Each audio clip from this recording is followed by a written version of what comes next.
Uma das perguntas que mais recebemos no Ações Garantem o Futuro é: por que vocês não investem em fundos, como os imobiliários, por exemplo? Para responder essa pergunta, vamos desmistificar os argumentos que mais escutamos dos defensores dos FIIs. O número 1. Investir em fundo imobiliário é mais fácil que em ações. Esta frase é a campeã dos defensores desse tipo de produto. E, em nossa opinião, é uma mentira que não contam ao investidor iniciante. Antes de mais nada, vamos resumir o que é e como funciona um fundo de investimento imobiliário. Regulado pela instrução CVM 472, os FIIs mais conhecidos são os classificados como fundos de tijolo, em outras palavras, que investem em imóveis físicos em diversos segmentos do setor imobiliário e que podem ser divididos basicamente em escritórios, industriais, como por exemplo galpões logísticos, varejo, por exemplo shoppings, e hotéis e hospitalidade. A facilidade dos fundos é verdadeira quando comparamos com os investimentos direto em imóveis. Atire a primeira pedra quem nunca teve uma experiência desagradável com cobrança de aluguel ou que teve que lidar com alguma dificuldade na hora de vender. Imagine ainda, por exemplo, que você possui interesse em fazer um investimento para o qual você não possui capital. A alternativa mais simples para solucionar esses problemas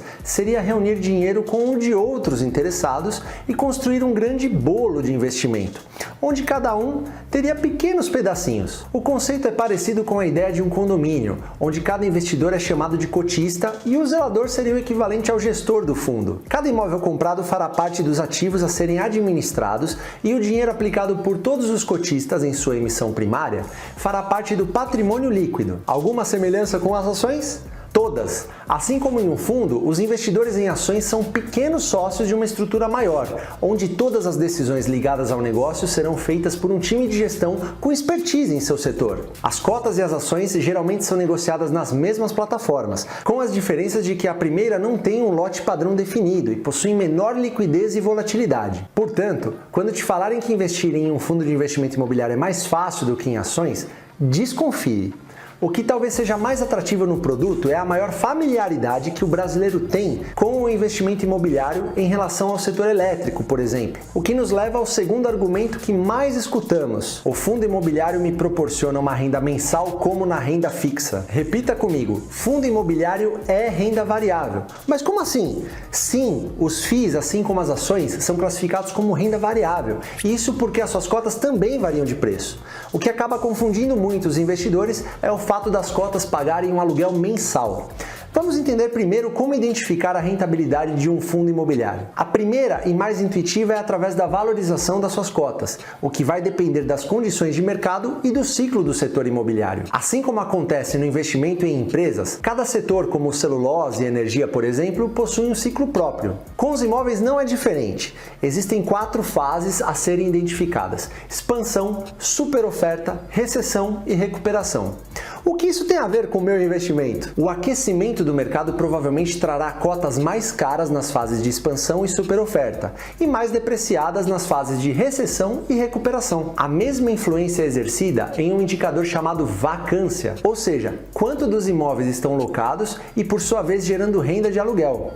A depender do momento da compra da cota, a sua rentabilidade mensal irá variar de acordo com o indicador de vacância. Mesmo que os FIIs tenham a obrigação legal de distribuir 95% de sua renda, o retorno em aluguel mensal poderá ser pequeno a depender do momento em que o setor estiver vivendo. O mesmo se pode dizer de uma empresa. A depender do mercado, a companhia terá menor ou maior lucro, distribuindo dividendos em função disso. Lembrando que ambos os rendimentos, aluguel e dividendos, são isentos de imposto de renda. Podemos concluir então que a decisão de qual fundo imobiliário investir dependerá, além do preço, de muitos outros indicadores similares à tomada de decisão em ações. Falaremos especificamente desses indicadores no módulo 4. E por fim, o último argumento que mais escutamos no Ações Garantem o Futuro. A decisão entre aportar em um fundo de investimento ou em ações depende do perfil do investidor. Se você optou por investir em um fundo, seja imobiliário ou de ações, simplesmente porque você experimentou e não conseguiu lidar com a volatilidade do seu patrimônio em bolsa,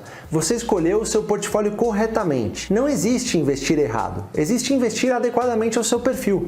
Por isso focamos tanto em autoconhecimento durante o módulo 2. Aqui no AGF, focamos em ações porque é justamente o que funcionou para o nosso perfil.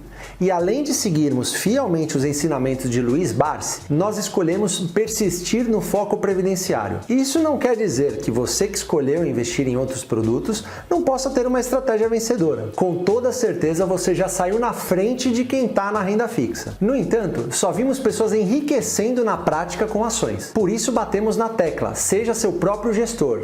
A parte do corpo humano mais sensível é o bolso. E quem melhor para saber sobre os seus recursos do que você mesmo? Vamos entender como funciona a gestão em um fundo de ações. Para simplificar, vamos tratar aqui dos fundos de gestão ativa, ou seja, aqueles que buscam superar o desempenho de um determinado benchmark, geralmente o índice Bovespa. As decisões de investir ou desinvestir em determinados ativos estão ligadas a 3 características: market timing, aumento ou redução da exposição ao risco em momentos determinados, stock picking, seleção de ações com maior potencial de retorno, e arbitragens, apostas relativas de variações de preços entre ações da mesma companhia ou do mesmo setor. Na largada, tenho certeza que você já identificou o problema-chave. O modo como as ações são compreendidas é fundamentalmente diferente. Nos fundos, elas têm o papel de simplesmente representarem um instrumento de rentabilidade, enquanto em uma carteira previdenciária, olhamos para as ações como projetos. Isso sem contar novamente os custos,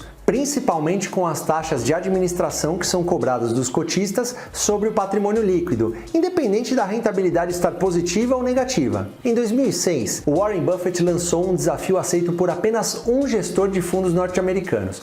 Ele apostou que o S&P 500, índice dos Estados Unidos, bateria qualquer outro fundo de stock picking em 10 anos. Dito e feito, Ted Sides, gestor da Protégé Partners, perdeu o desafio de $500 mil para Buffett, que doou a quantia. Tudo isso para mostrar que as taxas são extremamente nocivas para a rentabilidade do investidor. Honestamente, a variação das nossas carteiras pouco nos importa. Aqui estamos interessados em te mostrar a importância dos rendimentos em proventos. Quanto maior a sua posição em determinado papel, melhor. Em um fundo, se uma ação sobe demais, muito provavelmente ela é vendida. Para o Barsi, a decisão de vender se torna uma exceção. Se uma ação está cara, você apenas deixa de comprá-la e parte para uma próxima oportunidade. Você ainda pode se perguntar: mas Fábio, eu tenho a minha profissão e não tenho tempo. Como eu devo presumir que eu vou fazer melhores escolhas que o gestor? Afinal, ele possui experiência e vive disso. Você só terá esse problema se no início de sua trajetória optar por tomar as primeiras decisões sozinho, o que é muito possível, mas muito mais difícil também. É justamente para isso que esse curso nasceu: formar investidores com opinião e senso crítico. Quanto à falta de tempo, como se diz no ditado popular, quem quer dá um jeito, quem não quer dá uma desculpa. Se você procura um objetivo superior no longo prazo, tem que se dedicar para isso. De novo, você não precisa ser um gênio, mas se manter informado é necessário. Acreditamos que depois desse curso, por exemplo, você já estará na frente de muitos investidores. No próximo vídeo, vamos te mostrar os primeiros passos para você montar a sua carteira previdenciária.